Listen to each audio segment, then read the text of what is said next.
Good morning. We are reading chapter 7, where we are introduced to my favorite character in Matilda. And if you've seen the movie and you're looking at the picture, you know who that is. So, chapter 7 is called Miss Honey. Matilda was a little late in starting school. Most children began primary school at 5 or even just before, but Matilda's parents, who weren't very concerned one way or the other about their daughter's education, had forgotten to make the proper arrangements in advance. She was 5 and a half when she entered school for the first time. The village school for younger children was a bleak brick building called Cruncham Hall Primary School. It had about 250 pupils, aged from 5 to just under 12 years old. The head teacher, the boss, the supreme commander of this establishment was a formidable middle-aged lady whose name was Miss Trunchbull. Naturally, Matilda was put in the bottom class, where there were 18 other small boys and girls about the same age as her. Their teacher was called Miss Honey, and she could not have been more than 23 or 24.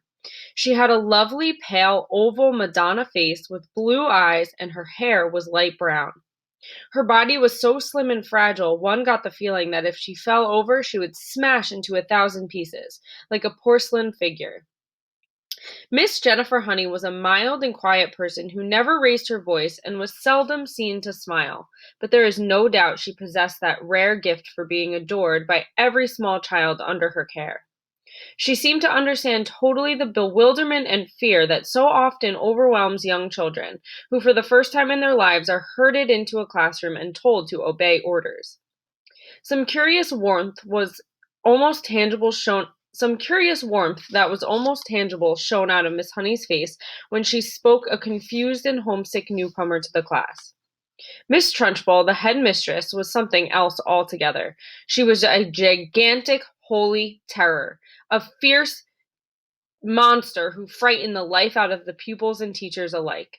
There was an aura of menace about her even at a distance, and when she came up close you could almost feel the dangerous heat her uh, radiating from her as from a red-hot rod of metal. When she marched, Miss Trunchbull never walked. She always marched like a storm trooper with long strides and arms a-swinging. When she marched along a corridor, you could actually hear her snorting as she went. And if a group of children happened to be in her path, she plowed right on through them like a tank, with small people bouncing off her to left and right. Thank goodness we don't meet many people like her in this world, although they do exist, and all of us are likely to come across at least one of them in a lifetime. If you ever do, you should behave as if you have met an enraged rhinoceros out in a bush. Climb up the nearest tree and stay there until it has gone away. This woman, in all her eccentricities and her appearance, is almost impossible to describe, but I shall make some attempt to do so a little later on. Let us leave her for the moment and go back to Matilda and her first day in Miss Honey's class. After the usual business of going through all the names of the children, Miss Honey handed out a brand new exercise book to each pupil. "You have all brought your own pencils, I hope," she said. "Yes, Miss Honey," they chanted. "Good. Now this is the very first day of school for each one of you. It is the beginning of at least 11 long years of schooling that all of you are going to have to go through. And 6 of those years will be spent right here at Cruncham Hall, where you know your head mistress is Miss Trunchbull. Let me, for your own good, tell you something about Miss Trunchbull. She insists upon a strict discipline throughout the school, and if you take my advice, you will do your very best to behave yourselves in her presence. Never argue with her. Never answer her back. Always do as she says. If you get on the wrong side of Miss Trunchbull, she can liquidize you like a carrot in a kitchen blender. It's nothing to laugh about, Lavender. Take that grin off your face. All of you will be wise to remember that Miss Trunchbull deals with very, very severely with anyone who gets out of line in this school. Have you got the message?"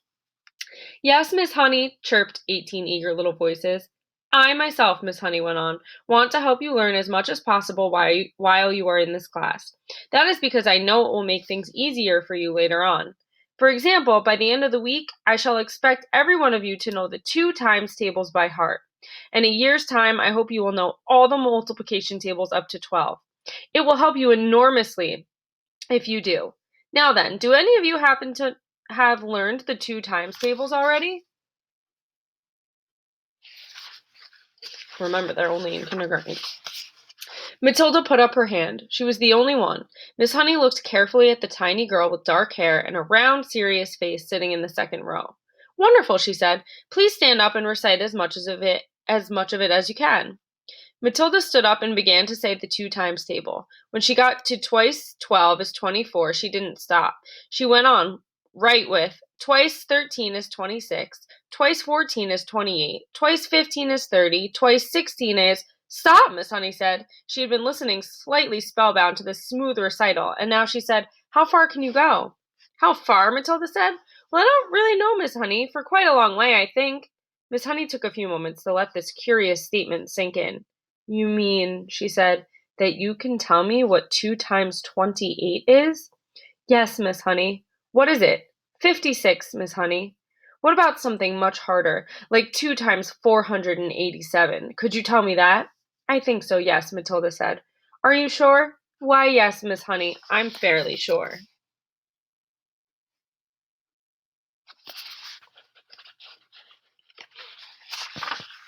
What is it then? 2 times 487.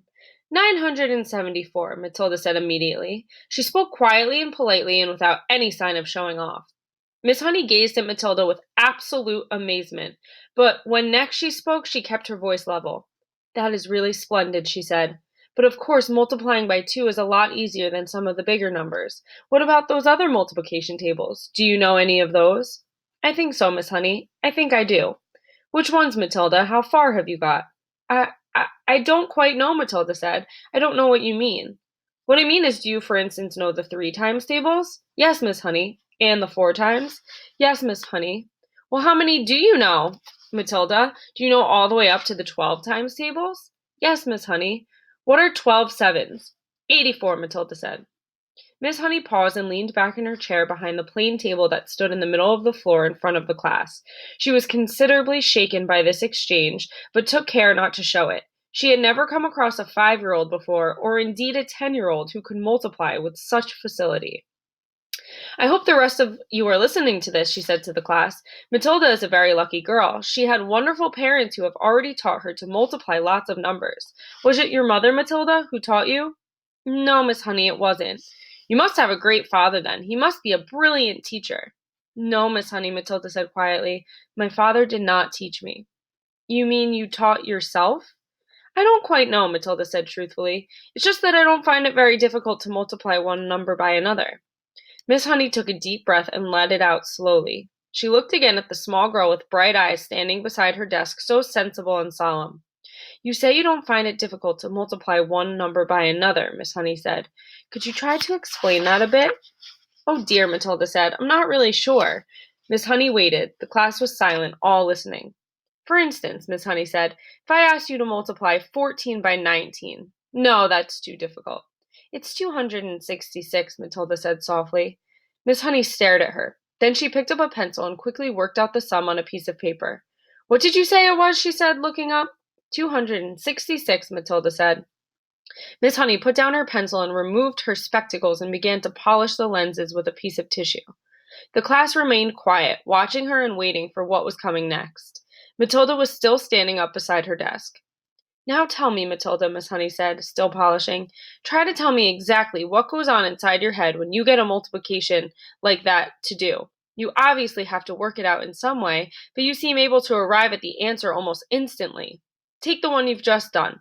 14 multiplied by 19. I simply put the 14 down in my head and multiply it by 19, Matilda said. I'm afraid I don't know how else to explain it. I've always said to myself that if a little pocket calculator can do it, why shouldn't I?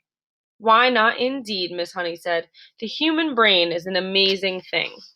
I think it's a lot better than a lump of metal, Matilda said. That's all a calculator is. How right you are, Miss Honey said. Pocket calculators are not allowed in this school anyway. Miss Honey was feeling quite quivery. There was no doubt in her mind that she had met a truly extraordinary mathematical brain, and words like child genius and prodigy went flitting through her head. She knew that these sort of wonders do pop up in the world from time to time, but only once or twice in 100 years.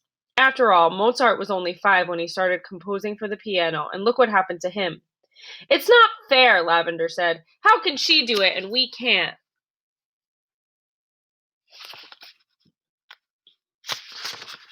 Don't worry, Lavender, you'll soon catch up, Miss Honey said, lying through her teeth. At this point, Miss Honey could not resist the temptation of exploring still further the mind of this astonishing child. She knew that she ought to be paying some attention to the rest of the class, but she was altogether too excited to let the matter rest. Well, she said, pretending to address the whole class, let us leave sums for the moment and see if any of you have begun to learn to spell. Hands up, anyone who can spell cat. 3 hands went up. They belonged to Lavender, a small boy named Nigel, and to Matilda. Spell cat, Nigel. Nigel spelled it. Miss Honey now decided to ask a question that normally she would not have dreamed of asking on the first day. I wonder, she said, whether any of you 3 who know how to spell cat have learned to read a whole group of words when they are strung together in a sentence. I have, Nigel said. So have I, Lavender said. Miss Honey went to the blackboard and wrote with her white chalk the sentence, I have already begun to learn how to read long sentences. She had purposely made it difficult, and she knew that there were precious few 5-year-olds around who would be able to manage it. Can you tell me what that says, Nigel? She asked. That's too hard, Nigel said. Lavender? The first word is I, Lavender said. Can any of you read the whole sentence? Miss Honey asked, waiting for the yes that she felt was certain was going to come from Matilda. Yes, Matilda said. Go ahead, Miss Honey said. Matilda read the sentence without any hesitation at all. That really is very good indeed, Miss Honey said, making the understatement of her life. How much can you read, Matilda? I think I can read most things, Miss Honey, Matilda said, although I'm afraid I can't always understand the meanings. Miss Honey got to her feet and walked smartly out of the room, but was back in 30 seconds carrying a thick book. She opened it at random and placed it on Matilda's desk. This is a book of humorous poetry, she said. See if you could read that one aloud. Smoothly, without a pause, and at a nice speed, Matilda began to read. An epicure dining at Crewe found a rather large mouse in his stew. Cried the waiter, don't shout and wave it about, or the rest will be wanting one too. Several children saw the funny side of the rhyme and laughed. Miss Honey said, Do you know what an epicure is, Matilda? It's someone who is dainty with his eating, Matilda said. That is correct, Miss Honey said. And do you happen to know what particular type of poetry this is? It's called the limerick, Matilda said. That's a lovely one. It's so funny. It's a famous one, Miss Honey said, picking up the book and returning to her table in front of the class. A witty limerick is very hard to write, she added. They look easy, but they most certainly are not. I know, Matilda said. I've tried quite a few times, but mine are never any good. You have you? Miss Honey said, more startled than ever. Well, Matilda, I would very much like to hear one of these limericks you say you have written. Could you try to remember one for us? Well, Matilda said, hesitating, I've actually been trying to make one up about you, Miss Honey, while we've been sitting here. About me? Miss Honey cried. Well, we've certainly got to hear that one, haven't we? I don't think I want to say it, Miss Honey. Please tell it, Miss Honey said. I promise I won't mind. I think you will, Miss Honey, because I have to use your first name to make things rhyme, and that's why I don't want to do it. How do you know my first name? Miss Honey asked. I heard another teacher calling you by it just before we came in, Matilda said. She called you Jenny. I insist upon hearing this limerick, Miss Honey said, smiling one of her rare smiles. Stand up and recite it. Reluctantly, Matilda stood up, and very slowly, very nervously, she recited her limerick. The thing we all ask about Jenny is surely there cannot be many young girls in the place with so lovely a face. The answer to that is not any. The whole of Miss Honey's pale and pleasant face blushed a brilliant scarlet. Then once again she smiled. It was a much broader one this time, a smile of pure pleasure. Why, thank you, Matilda, she said, still smiling. Although it is not true, it is really a very good limerick. Oh dear, I must try to remember that one. From the third row of desks, Lavender said, It's good, I like it. It's true as well, a small boy called Rupert said. Of course it's true, Nigel said. Already the whole class had begun to warm towards Miss Honey, although as yet she had hardly taken any notice of them except Matilda. Who taught you to read, Matilda? Miss Honey asked. I just sort of taught myself, Miss Honey. And have you read any books all by yourself? Any children's books, I mean?